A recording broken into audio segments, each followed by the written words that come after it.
Feeling like you don't have enough options can be really frustrating. But sometimes having too many is no picnic either. So hi, and welcome back to the 50/50 Project, where each week I talk through an item from a list made up of one thing I've learned for each year I've lived. Thanks for coming back again for thing number 13, Come Down from the Fig Tree. Today, I'm going to delve into something that I have really struggled with since I was at least a teen and probably before that even. And very early on in life, I stumbled across a literary passage that really encapsulated the particular type of anxiety I tend to wrestle with in certain life circumstances. In the novel The Bell Jar by Sylvia Plath, the protagonist is trying to figure out what she wants to do with her life, and she finds herself overwhelmed by what feels like an infinite choice set, just paralyzed by the fact that when we choose what we will pursue, we're also, by default, choosing what we won't pursue. So I think I'll just start by reading some parts of that passage, which will also explain the title of this episode. Plath writes, "I saw my life branching out before me like the green fig tree in the story. From the tip of every branch, like a fat purple fig, a wonderful future beckoned and winked. One fig was a husband and a happy home and children, and another fig was a famous poet, and another fig was a brilliant professor, and another fig was Europe and Africa and South America, and another fig was an Olympic lady crew champion. And beyond and above these figs were many more figs I couldn't quite make out. I saw myself sitting in the crotch of this fig tree, starving to death, just because I couldn't make up my mind which of the figs I would choose. I wanted each and every one of them, but choosing one meant losing all the rest. And as I sat there, unable to decide, the figs began to wrinkle and go black, and one by one, they plopped to the ground at my feet." And I think that passage really speaks to me because I feel like I've spent a lot of my own time stuck up in the branches of exactly that kind of tree. And I think the many hours that I've spent languishing there, if I'm honest, have probably meant that I haven't gone as far in some directions as I now wish I had. It can feel really, really hard to choose one fig, especially when it means you might have to leave others in the process. And I'm not alone in that. I think a lot of us are wired this way. We might be perfectly decisive when it comes to smaller, fixed decisions among 2 or 3 options. But when we're forced to deal with something of a wider scope, when we have a really broad range of options and all of them seem pretty enticing, well, things become much more difficult. If you've ever done any work in marketing, you're probably already familiar with the Great Jam Experiment of 2000. For it was in that year that a couple of researchers, Sheena Iyengar from Columbia and Mark Lepper from Stanford, published findings from their experiments in a supermarket. So they ran 2 different setups on different days. On some days, they'd set up a sample display table with 24 different kinds of jams. Then on different days, at the same store, they'd set up a table with only 6 different types of jam choices. So some interesting things happened. The big display table, the one with 24 jams, actually generated more interest. They had more people swinging by and chomping on samples and asking questions about jam or whatever.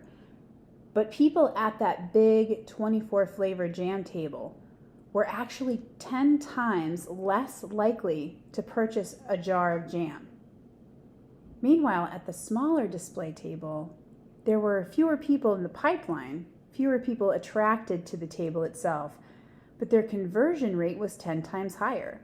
So far more people actually bought jam when they only had to pick from 6 kinds. So the lesson that marketing folks tend to take from that is that sometimes a giant choice set can overwhelm a buyer and short-circuit a sale, or stop them from making a decision about what they want, either in a product or in their life. When there are so many good things to want, we can sometimes find it really painful to choose. We know we're not going to go home with 24 jars of jam, or even maybe the 10 or 6 jars that all sound more or less equally appealing in the moment. So there's something in us, some of the time, that can really get stuck in the tree and end up coming home with nothing. You know, I haven't given a lot of thought to how I'm impacted by this kind of thing as a consumer, but I do know when it comes to making life decisions, I have struggled with this kind of thing a lot. I always thought it would be amazing to be born with one single obvious talent. Like if you're born an opera singer and you have this perfect voice and you know from the time you first open your mouth and sing that this is your thing. Wouldn't that be great? I feel like you'd have such direction and drive. But unfortunately, I'm one of those people who is kind of good at several things instead of being, blindingly brilliant at one or two things. And I've always had trouble figuring out which of the many, many things that interest me that I want to focus on. And sometimes I end up with nothing, especially when the choice set is unlimited, because I don't know where to direct my drive and my effort. Over the years, I've come to understand that my own personal constellation of proficiencies, I guess you would say, comes together into something really valuable. But sometimes I would still rather have one clear path or one defining strength or one obvious choice in front of me. And I got a real refresher course in this in the days after the pandemic, because the pandemic taught my colleagues and I that we could do our work just as well without an office, and therefore we could all pretty much live anywhere we wanted, so long as there was, reasonable proximity to an airport and really good internet service. And I'm not complaining about that in the least. It is a huge privilege to be able to work from home and for home to be wherever you want it to be. That's a gift. I'm very lucky in that respect. But at the time I was living in Georgia, and I knew Georgia was not the place for me long term. But I also happened to be living in a really beautiful place in Georgia where I had been very happy. And then I suddenly had this eminently expansive choice set. And the option to live anywhere, the possibility that I could literally move wherever I wanted to go. Well, that became a pretty paralyzing choice set pretty quickly. I looked at so many possible places to live, so many places. And every place had pros and it had cons. And there were about 12 really hot contenders on my short list. And I think I spent about 18 months trying to figure this out and kind of driving myself insane. And then luckily, a few things, some personal and some work-related, popped up and became, external guiding factors from outside my churning, short-circuiting brain that pointed me in the direction of Indy. And it was a good choice, and I've been happy here.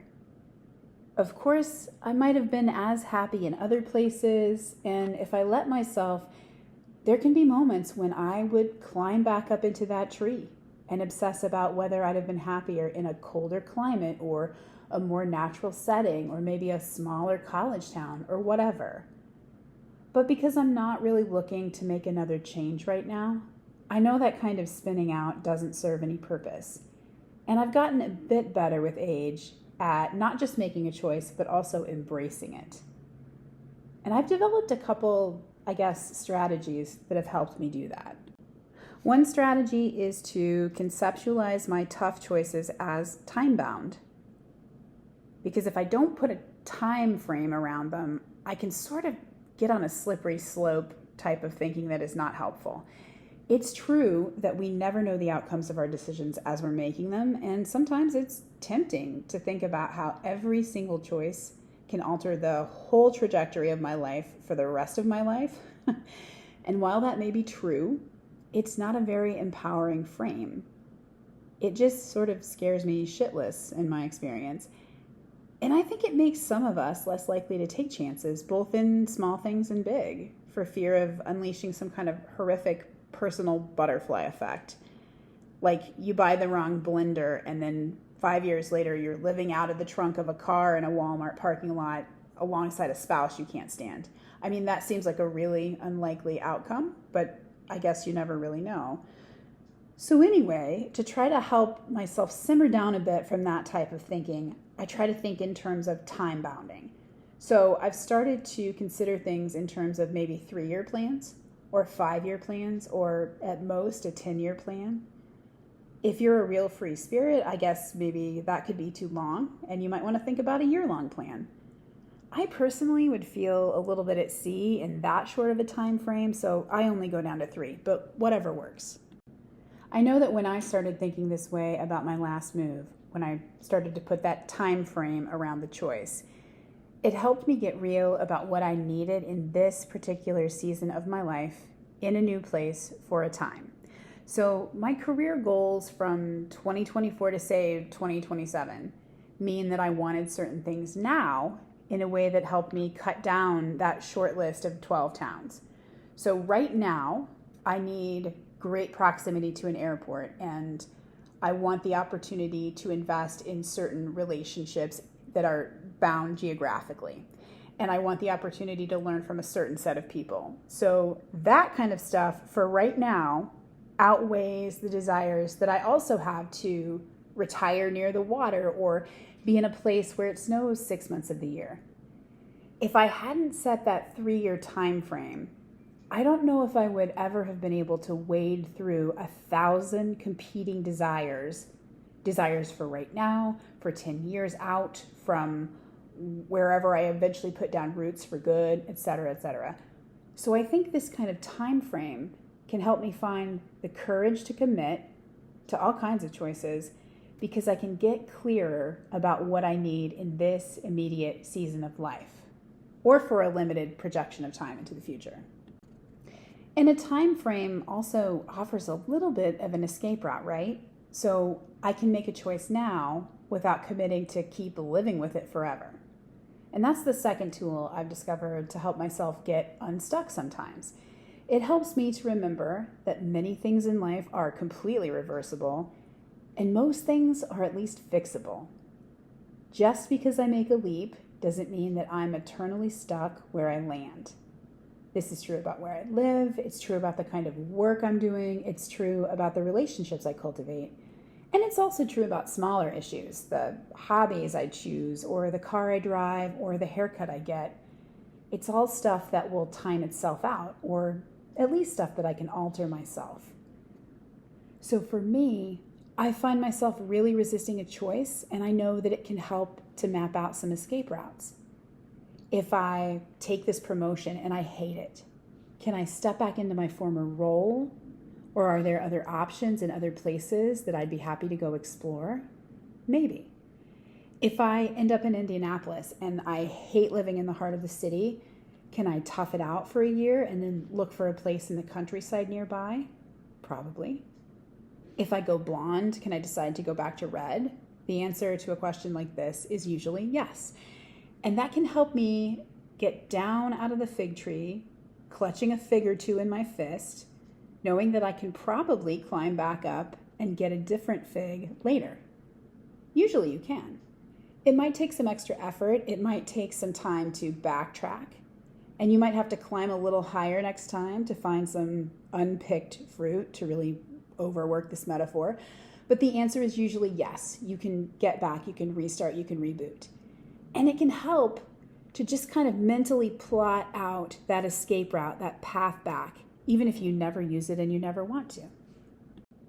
Now, once in a great while, we do find ourselves on the brink of an irrevocable choice. We're at a fork in the road, and once we choose our way forward, once we pick one fig and relinquish another, we can't turn back. That happens, and unfortunately, I don't have a lot of advice for that moment, because those kinds of truly lifelong binding choices are really, really hard. Fortunately, they're also pretty rare compared to choices that are time-bound and fixable when we get them wrong. Most of the choices that get me stuck in the tree are not nearly as high stakes as they feel in that moment. And that's a relief.